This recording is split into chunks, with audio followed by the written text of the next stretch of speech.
What's going on, guys? Dennis and Ted's. You guys know me from the used bike spotlight. Every once in a while, they let me get my hands on something new. And baby, do I got something new. Guys, what you're looking at here is the brand new 2015 Can-Am Spyder F3. Insert triumphant music here. We've been waiting. A lot of people have been anxious for these. The internet has been buzzing with them. And we finally got our hands on some, guys. And well, you know me, any opportunity I can get to go out and play with the new toys, I'm going to jump on that opportunity. So here we sit. Okay, you guys know me. I've ridden the Spyders. I've ridden the Harleys. I've ridden the Hondas. I've ridden pretty much anything out there. Been in this business for almost 12 years. Okay, so I mean, I know there's a lot of people out there who've been there longer, but I've had a chance to put my butt on a lot of seats, and this is a very impressive setup. From the seat to the handlebars to the frame to everything. Can-Am really took a whole new approach to this machine, and it really shows from the saddle. Okay, now first off, the biggest thing that you're going to notice is going to be that tubular frame design. The whole different body styling they took with it. They went to a more muscular setup, a more muscle feel, and they did that with good reason. Okay, they added the new 1330 ACE motor into this bike. Okay, this is the same motor that they're using on their touring platforms, but they geared it up a little bit, give you a little bit more torque, give you the horsepower, and they gave you the 6-speed transmission. Now that 1330 is not the V-twin Rotex that we're used to. That V-twin pushes about 106 horsepower to the rear wheel. This one here, right at 120 horse. Okay, 120 horsepower to the rear wheel, stock. I can't emphasize that enough. Stock equipment, guys. And trust me, when you're in that saddle, you feel every pony pulling. It is very, very impressive. You still got the stability control, the traction control, the anti-lock braking systems that Can-Am is so known for. They upgraded the Fox Podium gas shocks onto this new model. These are the S's, okay? This is the first ones that I've got in. The F3S is easily identified by the deep dish wheels. The upgraded tubular frame color, okay, that orange bright design. It's a little bit more to be able to pull you out and to see some new stuff. The body styling is really nice. The S has also got the suede seat with the red stitching.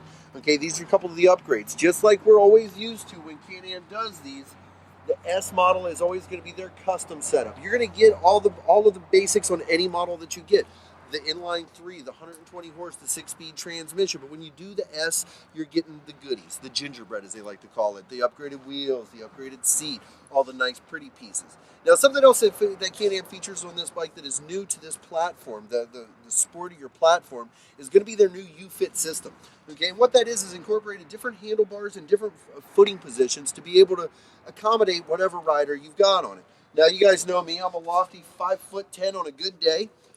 But I don't like my feet in that upright riding position like you have with the typical sport bikes. Well, now that's the passenger pegs. With the UFit system, you've got your pegs all the way out in front of you, more like a cruising profile type position. All of your brakes are still right there on an integrated ABS, and you see how it mounts on this piece of the frame, the tube frame. Well, that's where the UFit comes into play. That's got that adjustability to it, okay? And from Can-Am, for only, I think it's $40 is what I discovered. You can buy the different linkages to make that adjustment to wherever you want. They've got 5 preset positions for that system. So that way all you got to do is figure out what's going to work for you. Come in, talk to your local pro, and they'll set you up with the linkage you need. You can do the adjustment at home, just loosening and sliding whatever you need. The left side pedal, of course, there's no adjustment needed. You can see right here. You don't have any extra pieces. All you can do is just adjust and slide it wherever you want. Can-Am also didn't forget about the up top portion, okay, the handlebars. The UFit system applies to the handlebar positioning as well. You have got another 4 options on that. Now, normally anybody out there who's done handlebar setups, you know the cables, the wires, all the remodeling and the revamping you have to do to be able to make it work, and it's quite a bit of an expense. With these, from my research, I see about $150 for whatever bar you're choosing, okay, and then all the rest of this should work in conjunction with that system. That's the whole point of Can-Am doing the UFit. A lot of people think it's an adjustability, like you can get on and just adjust the stock pieces. You can make that adjustment, but you do have to buy the pieces to make it work. Up here is just a simple exchange of a handlebar. Okay, so it really applies. You've ridden the RSs. They're a nice bike. The seating position isn't overly comfortable, and you have a bit of a slipperiness to it, that your butt doesn't want to necessarily stay in its place. With this it feels like there's two Swedish supermodels sitting underneath of me with each one of them having one of my butt cheeks cupped in two hands. I'm stable and I'm happy. Ah. But the feeling is there. You can still get the passenger backrests for it, okay? You can still make it comfortable. They've got packages for you to add the windshield systems and make everything you need to get it as comfortable as you want it to do. The availability, the adjustability on these things is dramatic.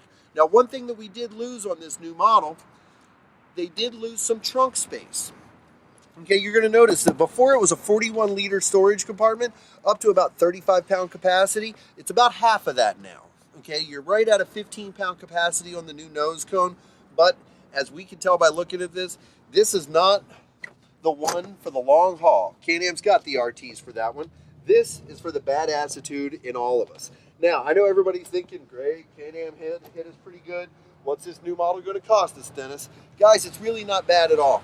You're talking right at $20,999 for the F3S models is what they start off at. You have an upgraded chrome package you can get from them, which is about another $1,000, and that's going to add all of your flat gray pieces and turn that into a chrome upgrade. Really nice looking. Everybody sees them on the black, and it just really hits. But I like the flat silver too, and it depends on you whether what level package you're wanting to get. Now, at the $20,999, that is a manual transmission, the manual 6-speed transmission, okay? For about another $1,500, you can go to the SE6 transmission. That's a push-button shifter, okay? The shifting and the clutches on this bike are so damn smooth. I can't stress that enough. Whenever I'm teaching people how to run these, I always tell them, forget what you know about normal motorcycling. Whenever you're riding, you take the throttle down, you pull in the clutch, you shift the gear, and then you reverse the process. On this, I tell them, don't even take your hand off the throttle. Keep your position where you want it, and then shift the gears. Just keep it lit. It will do it smoother than you can manually. It's brilliantly done. Very, very brilliantly done, guys. I cannot stress that enough. Now, we still got the stability control, the traction control, the dynamic power steering system, and that's a power steering system that's going to adjust itself based on the speed of the vehicle. So that way, if you're out there hauling ass down the highway, 85 mile an hour, not that I recommend going over the posted speed limit, of course, enter disclaimer here, but at 90, at 90, it doesn't get as squirrely and twitchy as you would think it would in comparison to what it does in parking lot speeds, 5-10 miles an hour, where it's very easy handling. They did relocate your gas tank.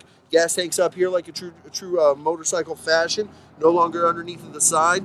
You do still have your oil dipstick relocation, which a lot of people are happy about. On the old Rotax V-Twins, you had to remove a side panel and get to your external oil tank in order to check your oil. Now, you've got two little panels right here on the top, a quick twist, and well, she's right there, that nice little yellow dipstick. Easy to check. You don't have to worry about tearing into your bike and taking 10 minutes to do it. And well, let's see how easy she goes back in. As we all know, I'm sort of a special needs type individual, so I'll probably mess this up for about 5-10 minutes, but don't worry, I'm good at making up conversation while I screw things up.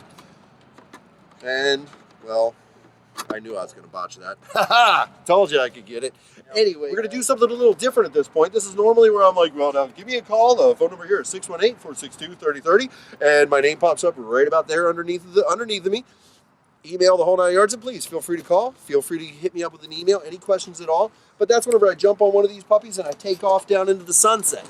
Now, I'm still going to do that, but there's going to be a little bit of a difference this time. You guys are going to come with me. So what do you say? Let's go take this thing out on the spin, out for a run, and see what she'll do. Damn, that sounds mean, doesn't it? It's just, you gotta just go out and see what she'll do. She sounds that good, so the hell with it. Let's go see what she'll do, shall we?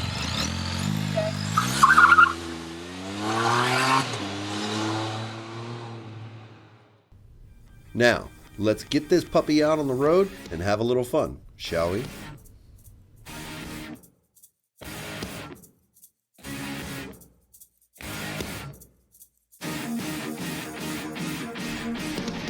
The front end has gotten a nice little rework. You can see how the new Fox racing shocks help to reduce front end camber, and you can feel it in the saddle with much more inspired, confident handling.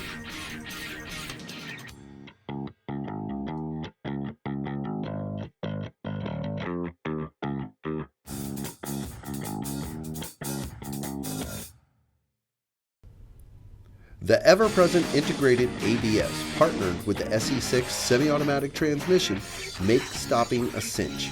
With all of your brakes integrated into a single brake pedal, while the SE6 automatically downshifts to be sure that you're ready to go again by keeping you in the right gear.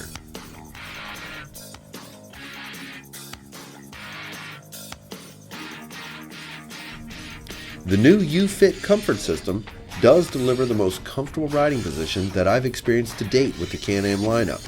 The forward controls being paired with the pullback handlebars, you will find yourself ready to take a short run to the store or a much longer one with your own destination in mind.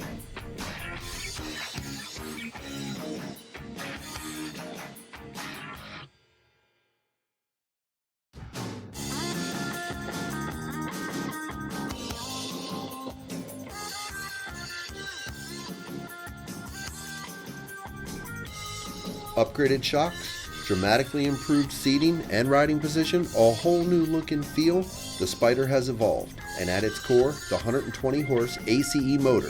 You just gotta try this thing. Thanks for watching. We'll see you out there on the road.